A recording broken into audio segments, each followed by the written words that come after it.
So, heto na mga kawan stories matapos nga po ang naging laro ng Milwaukee Bucks at Los Angeles Lakers kanina.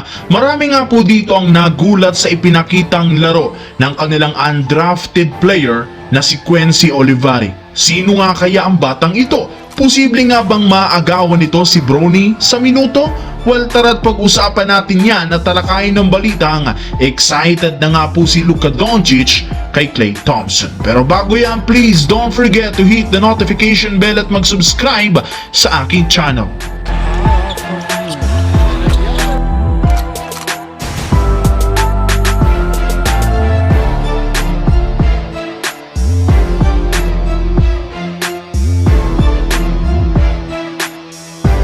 Ang video ng ito ay hatid sa inyo ng 1xBet. Suportahan at manalo sa inyong paboritong kupunan sa NBA, PBA at ngayong Paris Olympics. Maaaring makakuha up to 12,000 cash bonus sa inyong first deposit gamit ang aking promo code. Pag tama ang prediction mo, panalo ka. Pindutin lamang ang link sa comment section at mag-register gamit ang iyong GCash account para makapag-cash in at cash out. Isang paalala, tumaya mga kawan stories ng responsable. Matapos nga po mga kawan stories na magpakitang gilas at buhatin ni Quincy Olivari ang Los Angeles Lakers sa kanilang pagkapanalo kontra sa Milwaukee Bucks, trending nga po ang kanyang pangalan sa social media kung saan marami nga po sa mga fans ang nagtanong, bakit nga ba naging undrafted ang ganito kagaling na manlalaro?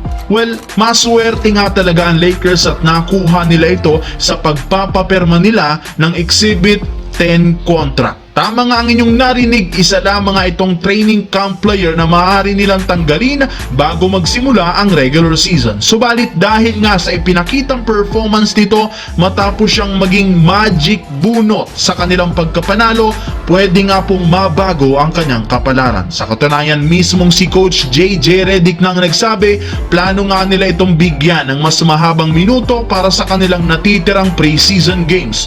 May ilan rin naman nga po sa mga fans ang suggest na dapat nga pong palitan na lamang ni Quincy Olivari si Bronny sa kanilang rotations ngayong pre-season since wala rin naman nga pong nagagawang maganda ang anak ni Lebron. Maliban sa pagkakasali nito sa rotation, kinukonsidera naman nga po ng front office ang ideya na bigyan siya ng two-way contract since delikado pa rin namang hindi payagan ng NBA si Christian Coloco dahil sa kanyang kalagayan. Kaya mukhang si Olivari na lamang nga po ang posibleng bagong two-way player ngayong taon.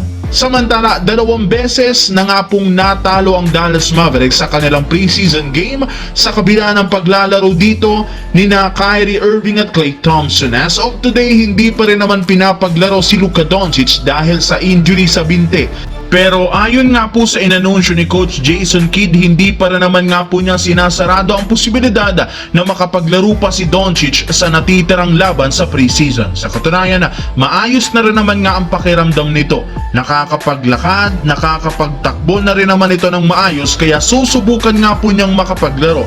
Aminado rin naman si Doncic, hindi na siya makapaghintay na makasama si Klay Thompson dahil isa nga ito sa mga tutulong sa kanya sa scoring. Pinangako rin naman ni Luka na tutulungan niya si Klay Thompson na maibalik ang dating laruan nito dahil kapag nangyari yan, sigurado nga pong magiging unstoppable ang Dallas Mavericks sa regular season at maging sa postseason.